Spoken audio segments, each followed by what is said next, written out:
The GOAT John Brzenk proved why he is called the perfect storm, and Ongarbayev also proved why he has been practicing and refining his art of arm wrestling since he was 10 years old for 17 years.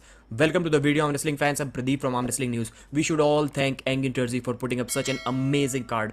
Wow, that was a great match. Nothing else we could have expected. And round 1, John Brzenk showed total dominance. He just curled Ongarbayev, pronated over his hand, and then curled him back in, and then just smashed him to the side. That was the GOAT. That beard look, that intimidating look. 58 years old. I was going back and forth in this match. Earlier, I had Ongarbayev in my mind. Then everyone reminded me how I have always been predicting John Brzenk matches incorrectly. Then I was switching back and forth about this match. And literally everyone thought that this match is over. This match is over. But then the Kazakhstan stud did something amazing. He made some adjustments and that match looked exactly like the Prudnik versus Ongarbayev match when Prudnik tried to top roll Ongarbayev. That did not work out the second time for John Brzenk at all. It was a great center hand battle. Nobody was gaining arm position, but Ongarbayev had slight hand control. When he went back, John regained his wrist. Then when he hit again, John lost his wrist again, and that procedure continued for about 6-7 times, and finally Ongarbayev was able to take John Brzenk to the pad, and towards the end it looked easy. John Brzenk's arm was pumped after that, but it was not over yet.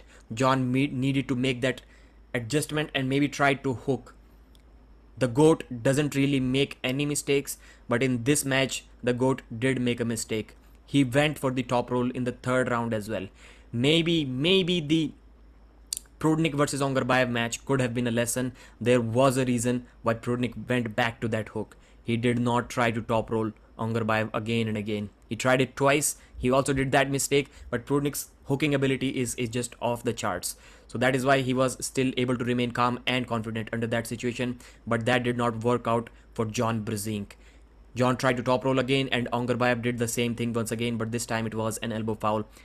After the restart again, Ongarbayev took John's wrist and with 5-6 relentless surges. The thing was that John Brzenk always gets in that situation, and one thing I was very clear about, if John gets in those situations that he was against Chan Shaw, was against Dimitri Kechen, and was against maybe not someone else, in that compromised wrist but pronation intact position. That position is never going to work against Ongarbayev. If your wrist is gone, Ongarbayev is not going to leave you. And John Brzenk could have done something. He could have done something, but Ongarbayev was not giving him time at all. He was just attacks after attacks, constant surges. Maybe the most time that John Brzenk was getting, maybe a little bit more than 1 second. That's it. He was attacking John's arm like this, and when John get back to this position, another attack. When he gets back to this position, regains his wrist, another attack. He was relentless, he was fast, he was explosive, and those attacks never stopped, and it proved to be way too much for John Brzenk. After that 2-1 score, John Brzenk was totally gassed out. It was way too late. He tried to hook the Kazakh arm wrestler, the Asian champion Ongarbayev, but it did not work out for the GOAT, and he just got flashed.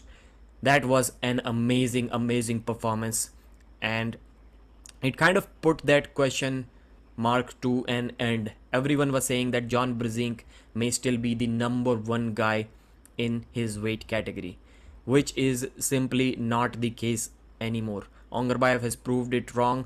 It was a close match. Trust me, it is 3-0 and 3-1. Last round was really easy, but it was still a very close match, and that shows a lot. When John won the first round, I was like, man, are these guys never going to be able to beat John? What is the case here? I usually like to see the young blood winning the matches. It shows that the sport is kind of progressing, but is it really? I know John is an exception, but imagine John 20 years ago against this version of Ongarbayev.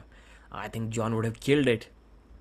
But still, I think that question has ended. There is Todd Hutchings. Can John beat Todd? I think it is close. Outside of straps, he can definitely beat Todd. Inside of straps, I would not give John any chance against Todd.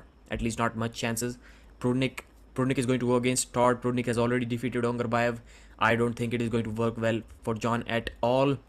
And then there is Ongarbayev, maybe a few others, but the GOAT is definitely still, I think, in that top 5 range. Maybe if you guys can cut to 110, I don't know, but he is in that top 5 range still. Denis Siplenkov is also not in a great form. I would love to see John versus Denis Siplenkov. And Ongarbayev, I would love to see him against Prudnik once again, because John versus Prudnik, to me, in November, it does not make much sense, but that match is going to happen anyways. And let's see how that goes. But I'm still surprised. I was totally shocked doing the live commentary when John just destroyed him in the first round. Wow, that was a performance. Thank you very much, guys. Bye bye.